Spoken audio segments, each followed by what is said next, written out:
Good morning. আমরা তো সবাই এক্সারসাইজ করি, ঠিক আছে। আমরা অনেকেই ভাবি যে আমরা যে প্রাণায়ামটা করি প্রতিদিন সকালবেলা ঘুম থেকে উঠে, ভেরি গুড, খুব ভালো এক্সারসাইজ।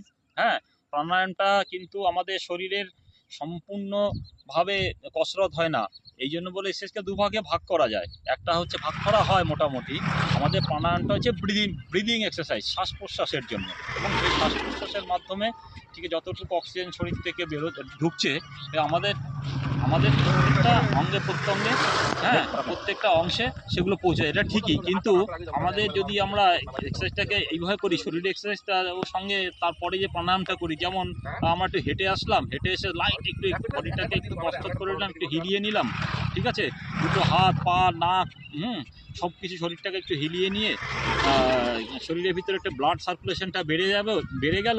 এবং তারপরে যদি আমরা প্রাণায়ামটা করি তার গুরুত্বটা অনেক হবে। এই জন্য বলছি আপনারা এক্সারসাইজটাকে দুভাগ, মানে প্রথমে একটু হাঁটুন, বা যে কেউ ছাদের উপরে হাঁটুন, ঘরের মেঝের মধ্যে হাঁটুন, হেঁটে একটু হাতটাকে শরীরটাকে একটু কসরত করে নিন।